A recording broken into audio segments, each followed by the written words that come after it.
Hey you guys, welcome back to my channel. Wow, what a time it's been. I have been away from you guys for a little bit over a month, if not longer, and I must say I miss it here. I miss my YouTube channel. I miss talking to my viewers and creating videos and editing and all those fun things. So I'm so excited to be creating another video. So if you don't know, I generally have a little welcome song, so I'm gonna sing it now and welcome you officially to my channel. Welcome to my channel, welcome to my channel, welcome to my channel. All right, so this is your place for faith, fashion, and fa-la-la-la-la, which is singing and worship, because that's what I'm all about. I love to sing, I love worship. I love writing songs, and so if you have not visited my website, please do so, because I will be starting free consultations for songwriting services. So if you need a song, if you're an artist and you have an album coming out and you want some help, let me know. Or if you have a business and you want a jingle, hit your girl up. You can visit my website, or you can contact me at kellyhallmusic@gmail.com. Now, we've got that all out the way, the greeting and all that nice stuff, but wait, there's more. If you have not already subscribed to my channel, then what are you waiting for? Go ahead and hit that subscribe button and that notification bell so you are notified when more videos come out. All right, today we are jumping into talking about pretty and pettiness. Y'all, we can't be pretty and petty. I mean, you can be technically, you know what I'm saying, but it's not a good idea to be this pretty and beautiful woman that you are. Or if you're a guy, you know, you can be handsome and all that good stuff, but being petty too. I really feel that it does something to us when we walk around in pettiness and when we live our life being petty people. And so we're going to talk about that. We're going to dig in and see what the Bible says. Yes, the Bible addresses it in a certain type of way. So we're going to dig in, and while we're at it, yes, I'm doing a little twist here. I'm bringing some fashion back, and I want you guys to get some details about my outfit of the day. I'm really excited about it, this cute and comfy outfit. So stay tuned, because I'm going to kind of intertwine the two, show you what I'm wearing today and where I got everything from. It'll be down in the description box. All right, let's go ahead and jump into this discussion though about pettiness. This is something that I've had to overcome.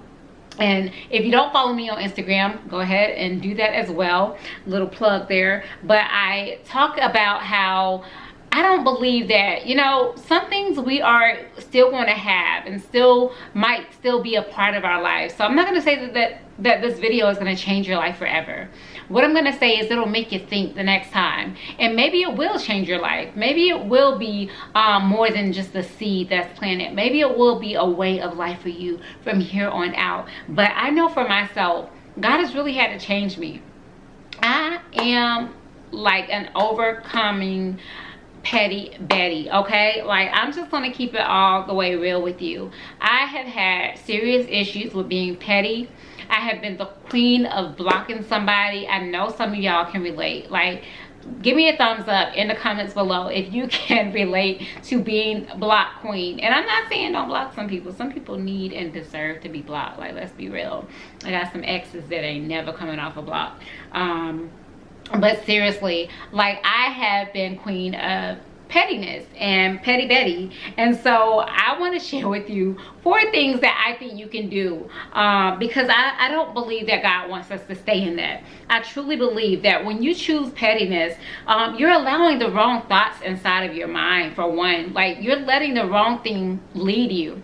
In order to be petty, that means that you feel like you got to pay somebody back, or you feel like you got to be some kind of way the next time you see them. You got to make sure that you roll your eyes at them first.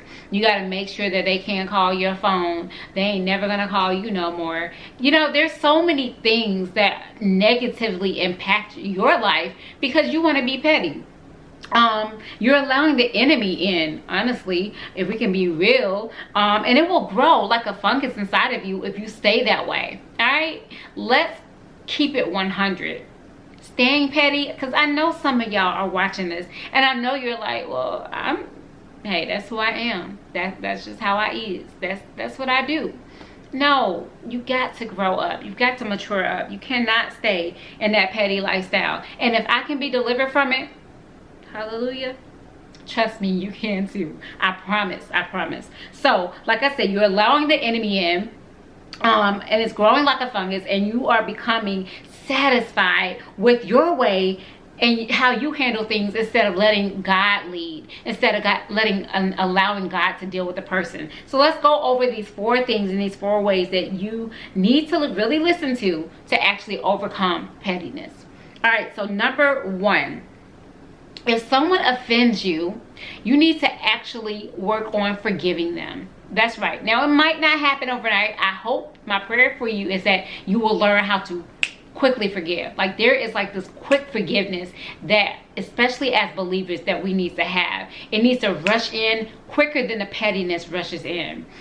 Because trust me, I know as an overcomer of pettiness, that pettiness can really rush in so quickly that you're doing stuff without really thinking it through. So forgive quickly. That is number 1. Like, with the quickness before the pettiness rushes in. This may look like trying to understand the person that you feel offended you a little bit better. Understand where they're coming from. Understand their point of view. Get to know what is their history, what is their background, what's going on with them. And it takes your mind off of yourself, okay? So let's think about what this other person may be going through, who they are, their history even, before we rush into unforgiveness and holding grudges and being petty. All right? So, number 2. Don't repay evil for evil. Yes, this is in the Bible. So the Bible does speak on pettiness, if you will, because pettiness is just wanting to repay this person. It's wanting to be in your feelings and make sure that they know that you got them back. So don't repay evil for evil. Instead, trust that vengeance belongs to God. And he does say that in the Bible. Because, like, if you know that somebody absolutely is trying to do you wrong, if you know for a fact that they are an enemy or they're trying to do something to you, you better believe that God got you. Yeah, okay, you want to have your own back. That's cool. That's nice. But vengeance is mine, saith the Lord. And this is not a joke or a game. This is what he says in his word. All right. So vengeance is mine, says the Lord. And this means that you got to let go of trying to control the narrative. Their narrative too. Stop trying to control what is going to happen to them. Stop trying to figure it out and say, God, I want you to strike them down. Or God, I want you to do this and that to them. Nope. Let it go and allow God to do it. So this doesn't mean that he's going to hurt them or that lightning has to hit them. It means that he will handle them in the best way for their life. Because you don't know what it's going to be or how it will be. But don't be wishing evil on somebody either, okay? Get out of that. Because that's petty and that's just downright evil. All right?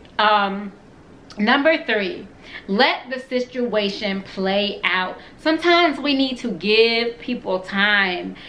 When they wrong us, they may come back and apologize. But you've already blocked them. Oh gosh, that hurt. Because I'm really preaching like to myself right now. But okay. So sometimes we need to just sit back, wait, let somebody apologize. Stop trying to get the next word in when you're arguing. Stop trying to rush to it. Give things some time. Give things some grace. Calm everything down and wait and see if they are going to apologize to you or not. All right? And number 4, the last thing I have for you, and then I have just 2 scriptures. So let's try having a real conversation with the person. You should be okay with like sharing your feelings. I know a lot of us don't want to look vulnerable.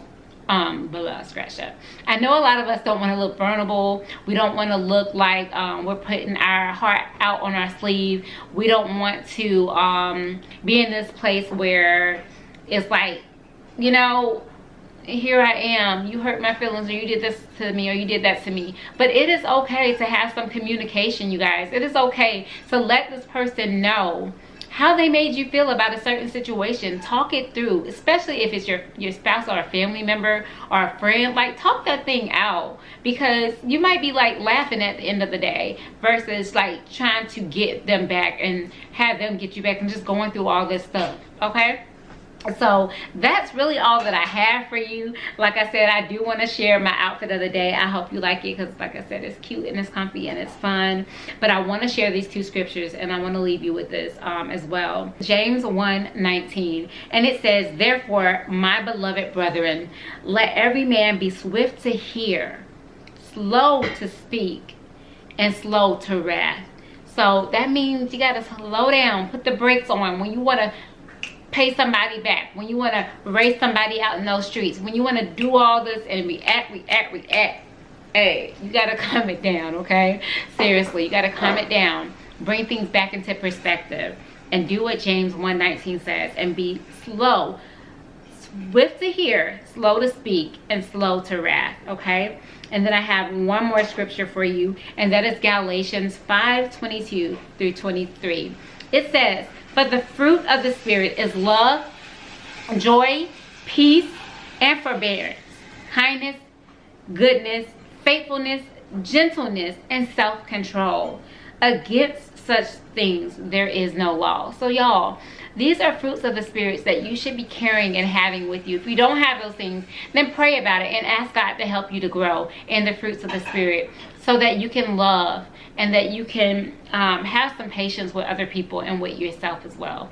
All right, so I hope you enjoyed the video. I hope you enjoyed the outfit of the day, and I hope that you have subscribed to this channel. If you haven't, go ahead and do it now. God bless you, and thank you for watching. See you next time. Steve Madden, hat from Pretty Little Things, jacket from Boohoo, outfit from Pretty Little Things, earrings are from Choked. You can check out more on my YouTube channel at Kelly Hall Music or The Kelly Hall Effect. Be sure to subscribe.